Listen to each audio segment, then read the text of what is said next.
ఇచ్చిన రిపోర్ట్ నేను చదివిన ప్రతి నెంబర్ కూడా ఆ రిపోర్ట్లో ఉంటుంది.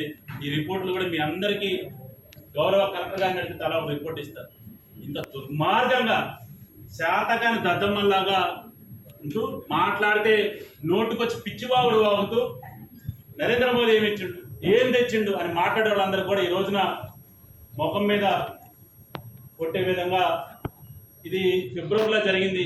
దిశాఖం ఇది జూన్లో ఉన్నాం. ఈ నెంబర్లన్నీ కూడా ఓన్లీ జనవరి నెంబర్లు ఇవన్నీ. దీని తర్వాత ఇంకా చాలా పురోగతి జరిగింది, చాలా నెంబర్లు వచ్చినాయి. కానీ దమ్ము ధైర్యం లేదు. అరే ప్రజలు ఎన్నుకున్నారు, నన్ను పార్లమెంట్ మెంబర్గా పంపించారు. ఈ యొక్క పార్లమెంట్కి నరేంద్ర మోదీ గారిని నువ్వు అడిగిన రూపాయలు ఇస్తారు, చెప్పుకోవచ్చు. నేను అడిగి తెచ్చాను చెప్పుకోవచ్చు. కనీసం ఆ డ్రామానే చేయొచ్చు. నేను అడిగి తీసుకొచ్చాను ఇన్ని కోట్లు ఇన్ని పనులు తీసుకొని చెప్పుకోవచ్చు. ఆ చెప్పుకునే స్థాయిలో ఇప్పుడు లేని పరిస్థితి ఈ యొక్క ఎంపీ గారి పరిస్థితి అట్లా ఉంది. ఎందుకంటే ముందుకెళ్తే నెయ్యి వెనకెళ్తే పోయి చేశామంటే నేను రేవంత్ రెడ్డి కొడతాడు, చేయలేదంటే నేను కొడతాను. ఆ టైపులో ఈ యొక్క గౌరవ మెంబర్ ఆఫ్ పార్లమెంట్ ఉన్నారు. దయచేసి కనీసంగా మీరు అడిగినా అడగకపోయినా ఎప్పుడు కూడా ఖమ్మం పార్లమెంట్కి భారతీయ జనతా పార్టీకి అవకాశం ఇవ్వలే. ఎప్పుడు సరే మమ్మల్ని ఆదరించలే, ఈ జిల్లాలో ఈ అసెంబ్లీలో ఆదరించలే. కానీ నరేంద్ర మోదీ గారు మాత్రం దేశమంతా కూడా మనం ఉన్నా మనం లేకపోయినా, అధికారం ఇచ్చిన అధికారం ఇవ్వకపోయినా ఈ ప్రజలందరూ భారతీయులు, నా ప్రజలు అందరినీ సమానంగా చూడాలని ఏదైతే సిద్ధాంతం ఉందో భారతీయ జనతా సిద్ధాంతమే ఈ యొక్క రిపోర్టింగ్ నిదర్శనం. గతంలో 2019 ఎలక్షన్ల ముందు ఒక్కసారి నామానాగేశ్వరరావు ఒక ప్రెస్ రిలీజ్ ఇచ్చారు, ఇదే రిపోర్ట్. ఆయన 5 సంవత్సరాల ఎంపీ కూడా ఎప్పుడు ఇవ్వలే. ఆ తర్వాత ఎప్పుడు మళ్ళా గతంలోనే ఎంపీ ఎప్పుడు ఇవ్వలే. ఈసారి ఈయన 2 సార్లు రిపోర్ట్లు వచ్చినంత కూడా ప్రతి 6 నెలలు దిశ రిపోర్ట్ వస్తుంది. ఒక్కసారి కూడా బయటికి ఇచ్చే దమ్ము ధైర్యం మొగతనం లేని ఈ యొక్క ప్రజాప్రతినిధుల్ని ముందు రోజుల్లో ప్రజలే తగిన రీతిలో బుద్ధి చెప్తారని చెప్పి నరేంద్ర మోదీ గారు ఏదైతే మా భారతీయ జనతా పార్టీ సిద్ధాంతం ఉందో, అంత్యోదయ సిద్ధాంతం ఏదో ఉందో, అక్కడ పార్టీలతో సంబంధం లేదు, మతాలతో సంబంధం లేదు, కులాలతో సంబంధం లేదు.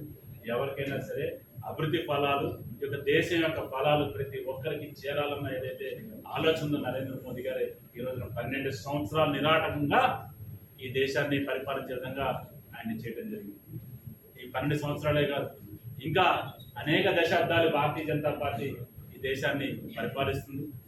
ముందు రోజుల్లో ఈ ఖమ్మం జిల్లాలో కూడా మీ అందరి ద్వారా, మీడియా ద్వారా ఈ యొక్క వివరాలు బయటికి వెళ్ళాలని చెప్పి మనస్ఫూర్తి కోరుకుంటూ, ఇంకెవరైనా సరే ఎవరైనా చెప్పాలి అంటే మోదీ ఏం చేశారు, బీజేపీ భయపడాలి, చెప్పుతో కొడతారన్న ఈ రీతిలో భయపడాలి. మళ్ళా మోదీ ఏం చేశారంటే మీరు ఇచ్చిన కాగితాలే, నేను ఇచ్చిన కాగితాలు కానీ నా సంతకాలే దీంట్లో అన్నీ మీరు ఇచ్చిన కాగితాలే, మీరు వెళ్ళి మళ్ళీ కలెక్టర్ గారిని వెళ్ళి క్రాస్ చెక్ చేసుకోవచ్చు, తప్పు లేనంటే నేను దానికి బాధ్యత వహిస్తాను.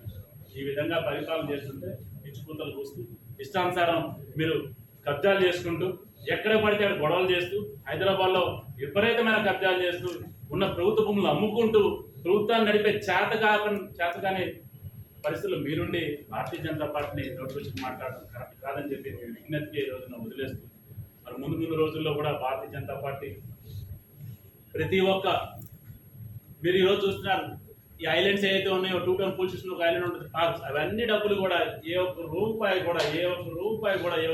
కూడా వీళ్ళ జోబులో డబ్బులు కావాలని అమలు స్కీమ్ కింద పార్కుల అభివృద్ధి కోసం నరేంద్ర మోదీ గారు భారతీయ జనతా పార్టీ కేంద్రంలో ఇచ్చింది. ఏదో ఒకసారి చూడండి ఏ విధంగా ఉన్నాయి, ఒక్కటి కూడా మెయింటెనెన్స్ లేదు, అన్నీ పగిలిపోయి ఎక్కడ పడితే చెట్టులు చేమలు తుప్పల్లా తయారైనవి అన్నీ కూడా సుందరీకరణ కింద డబ్బులు ఇస్తే ఆ విధంగా దాన్ని పాడు చేయడం జరిగింది. ఏ ఒక్క